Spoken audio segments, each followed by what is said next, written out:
Just as I told you before we went on a short break, that devolution conference that's happening in Kirinyaga, and also day 2 of grilling of Treasury Cabinet Secretary of that is Henry Kosgei at the DCI headquarters along Kiambu Road. So right now, I'd like us to keep tabs with also other developing stories. Let's begin with the DCI, that is the probing of Henry Kosgei, who is Henry Rotich, actually, sorry for that, who is the Treasury Cabinet Secretary. And let's talk to our reporter Shadrach Miti. Miti, day 2 of the grilling. What is the latest update that you have for us from the DCI headquarters?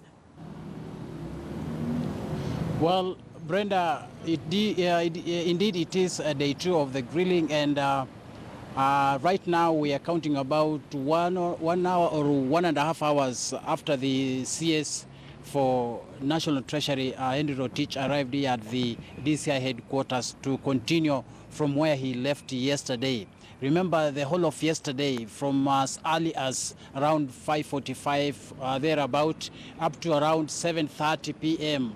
The grilling went on for the CS with a view to seeking more information as to what he knows insofar as the scandal of 21 billion shilling loss that the government incurred under dubious ways that saw the purported construction of 2 dams in Elgeyo Marakwet counties that so far nothing has been done, but billions of shillings have so far been spent. And so he was here yesterday. He answered several of the questions that he was supposed to respond to. And so we are informed that today he doesn't have so much to tell the interrogating officers, although he still has more information to give. As of what we are told by his lawyer yesterday, Kato Kigen, he said he still has some info that he ought to give to the interrogating officers, and so today he came here basically to give the info that he may not have tendered in yesterday.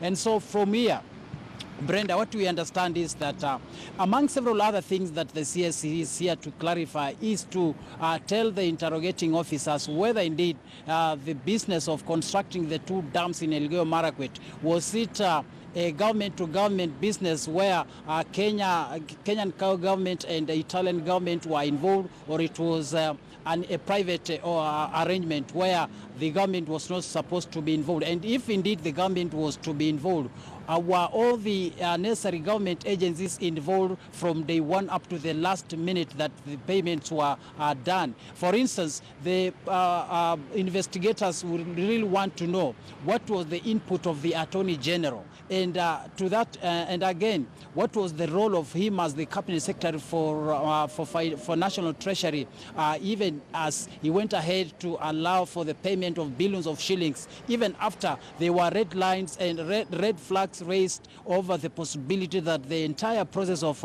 writing down and even reaching several agreements insofar as that deal was done had several issues that were not really complete. And so it is a day that we do not expect it to be so long as compared to yesterday, but what we know for sure is, should this interrogation go on and complete as per the interrogating officers, then Brenda, again, we expect that we may see the DCI recommending to the Directorate of Public Prosecution to now prepare charges against the CS. And some of the charges we expect that he may be facing as is charges to do with an intent to commit an economic crime, and even apart from that, he may also be facing charges to do with an act to abet an economic crime with a view to defrauding the government billions of shillings. So those are some of the things we're expecting, but the overall information we expect that maybe the DCI will be giving us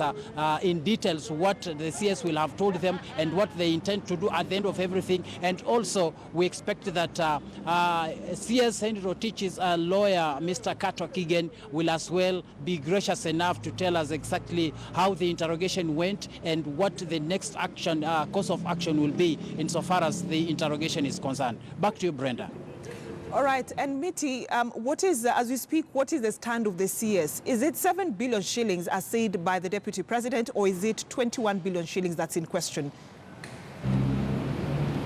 Well, Brenda, you'll recall that immediately a few hours after the Deputy President had come out to claim that only 7 billion had been spent so far. And remember, the Deputy President's statement was emerging from the previous or the earlier statement by the Kerio Valley Development Authority, which again said the only amount that had been spent was around 7 billion shillings. And they went ahead to explain in what ways the monies were spent.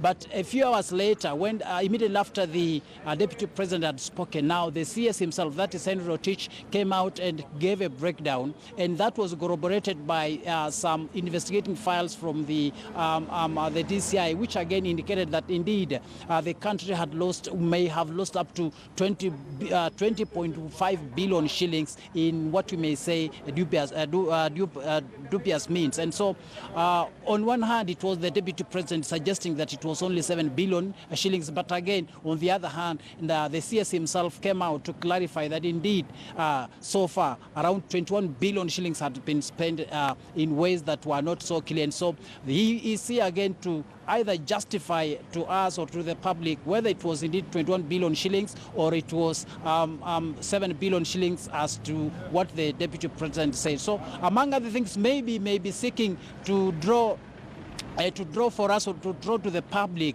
the reconciliation of the figures. Where do the 7 billion shillings come in, and where does that figure emerge from? And where do the 21 billion shillings come from, and where do those figures emerge from? So those are some of the things, again, we may be waiting to hear from the investigating or the DCI director himself, Mr. George Kinot, should he be gracious enough and once again to tell us exactly what the CS told the investigating officers. Back to you, Brenda. It is such a long day for the CS today also, because yesterday it was about 12 hours. Today we might be looking at maybe more than 2 or 3 hours, because the CS is still there. But questions are being asked in terms of, Kenyans are wondering, will the Italian firm that was given this project also be summoned at the DCI, because it is said that the firm was paid even before the project commenced?